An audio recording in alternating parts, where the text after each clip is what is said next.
శివలాలకు రామ్మోహన్ అని ఇద్దరు పార్టీలు వాళ్ళ వైఖరి చెప్పారు. విషయం ఏంటంటే ఇప్పుడు ఒక విధంగా వాళ్ళ మేనిఫెస్టో 42%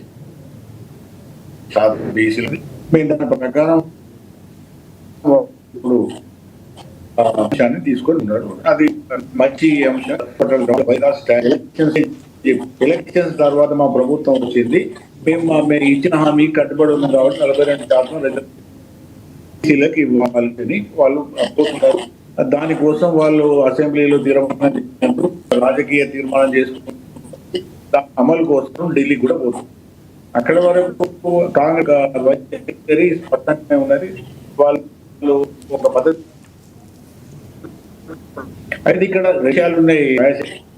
ఇది ఒకటి సిద్ధాంత పరంగా మేము దానికి కట్టుబడి కాంగ్రెస్ ఒక అడుగు ముందుకే చెప్పి రిజర్వేషన్ పట్టుకోవడానికి ఉన్నది.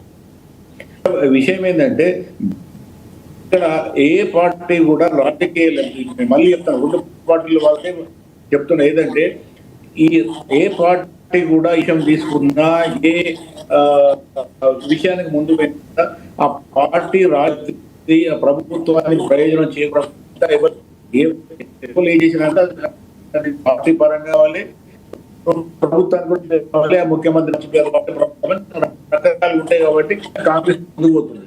కానీ ఇక్కడ సమస్య ఏంటంటే ఇక్కడ బీఆర్ఎస్ కానీ బీజేపీ కానీ అంత కోణం తెలుసు. ఎందుకంటే దీని రాజకీయ లబ్ధి వాడుకుంటుంది అన్నది రెండు అది ఒక వైఖరిలో వాళ్ళు మా మొదటి లేదో ఒక చర్చ మంచిదే. ఇప్పుడు రామ్మోహన్ గారు అట్లా మాట్లాడినట్టే అందరూ అట్లా మాట్లాడుతారు, బీఆర్ఎస్ అట్లా మాట్లాడతారు, బీజేపీలు అట్లా మాట్లాడతారు.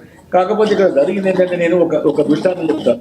బీఆర్ఎస్ గవర్నమెంట్ కేసీఆర్ ముఖ్యమంత్రి ఉన్నప్పుడు తెలంగాణ ఇక్కడ ఎస్టీల పాపులేషన్ తెలంగాణ ప్రాంతంలో వాళ్ళ అయితే ఈ ఉద్యమంలో జరుగుతున్నప్పుడు ఎస్టీలు పాల్గొన్నప్పుడు మాకు ఏది జనాభా దామాషం ఉన్నది.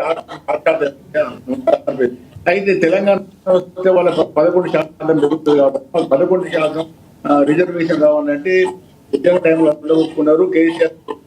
కేసీఆర్ ముఖ్యమంత్రి అయిన తర్వాత ఇష్యూ పెద్ద ఎత్తున ముందుకు వచ్చిన తర్వాత అది మళ్ళీ అది అసెంబ్లీలో బిల్లు ప్రవేశపెట్టి 9% అనుకుంటా 9% వ్యక్తులకు అలాగే ముస్లిం కూడా 10% వాళ్ళకి కూడా ఇచ్చి 2 బిల్లులను కూడా వాళ్ళకి ఇవ్వడం జరిగింది. కానీ అక్కడనే సమాప్తం అయిపోయింది కదా, మళ్ళీ రాలేదు. వాళ్ళకి ఎస్టీలకు రిజర్వేషన్ రాలేదు, మైనార్టీలకు రిజర్వేషన్ రాలేదు. అయితే కూడా సమస్య ఏంటంటే ఇప్పుడు ఇది కాంగ్రెస్ ప్రభుత్వం అది మెడలు వస్తుందా లేకపోతే ఒప్పిస్తుందా లేకపోతే సరిగ్గా ఏది మ్యాపింగ్ చేస్తుందా కానీ అమలు చేసుకుని రావడంలో నాకు ఉన్న రాజకీయ అవగాహన అంటే సులభంగా అంటే పార్లమెంట్ ఉభయ సభలలో మెజార్టీ ఉన్నది. తర్వాత కాంగ్రెస్ పార్టీ కూడా నీకు ఇంతకుముందు మనం ఇంతకుముందు జరిగిన డిస్కషన్ కూడా మాట్లాడాం. కాంగ్రెస్ పార్టీ ఒకవేళ నిర్ణయం తీసుకున్నప్పుడు ఈ రాజకీయ లబ్ధి కేవలం అని కాకుండా ఈ మిగతా ముఖ్యంగా 2-3 పార్టీలు ఉన్నాయి. ఏది ఉన్నది, బీఆర్ఎస్ ఉన్నది, ఉన్నది, ఇంకా చిన్న అన్ని పార్టీలు కూడా ఇట్లా ఒక చారిత్రాత్మకమైన నిర్ణయం తీసుకుంటున్నాము. బీసీ జనాభా ఎక్కువ వాళ్ళకు రాజకీయ ఏదైతే ప్రాతినిధ్యం ఉన్నది నాకు తక్కువ వస్తున్నది. ఆ రిజర్వేషన్ వాళ్ళకున్న దామాష ప్రకారం రాకుండా తక్కువ వస్తున్నది. సపోర్ట్ చేయాలని ఒకవేళ ఆల్ పార్టీ వాళ్ళతో మాట్లాడితే ఎట్లుంటాను కానీ కాంగ్రెస్ దూరం వాళ్ళు ఇప్పుడు నేను ఇంతకుముందు మాట్లాడి మళ్ళీ చెప్తున్నా, రాజకీయ ప్రయోజనాలు ఉంటాయి కాబట్టి కాంగ్రెస్ రాజకీయ ప్రయోజనాలు వదులుకోలేదు. మేము పార్లమెంట్ మా మేనిఫెస్టోలో పెట్టినాం 42% జరిగింది. అయితే ఇక్కడ ఇప్పుడు సమస్య నేను ఒకటి అంటే బీసీలకు ఇప్పుడు సమస్య ఇక్కడ ఎట్లా వస్తున్నదంటే ఇప్పుడు రాజకీయ ప్రాతినిధ్యం అన్నది బీసీలు 50% ఉన్నారు, జనాభా 1% అంటూ లేదు. కానీ ఈ 50% ఏదైతే కులాలు ఉన్నాయో అదంతా కలిసి ఒక బీసీ వర్గం. ఈ వర్గానికి రావాల్సిన రాజకీయ ప్రాతినిధ్యం రావడం అనేది ఒక పెద్ద ఇది బీసీల నుంచి వస్తున్న వాదన అభియోగం వాళ్ళ యొక్క బాధ. కాబట్టి బీసీలకు రాజకీయ ప్రాతినిధ్యం పెరగాలనుకున్నప్పుడు ఓపెన్ సిస్టమ్ లో అంత ఈజీగా పెరగడం లేదు. కాబట్టి ఈ రిజర్వేషన్ అనేది ఏదో ఒక రూపంలో మంచిది రావాలి. కాకపోతే ఇది ఒకటి ఏంటంటే ఈ ఆరంభం, ఇది జరుగుతున్నది ఆరంభం నుంచి రిజర్వేషన్ వచ్చేవాడు టైం పడుతుంది. అనేక రాజకీయ అనేక రైట్ పాపిరెడ్డి గారు, కాంగ్రెస్ రాజకీయ కొంత మేము బీసీల వైపు నుంచి కానీ బీసీ రైట్ రైట్ పాపిరెడ్డి గారు, మీ వాయిస్ కట్ అవుతుంది, సిగ్నల్ ప్రాబ్లం ఉన్నట్టుంది మీకు. బాగానే ఉన్నాయి. ఓకే, వినపడతలేదా? ఎస్, ఇప్పుడు వినిపిస్తుంది, చెప్పండి.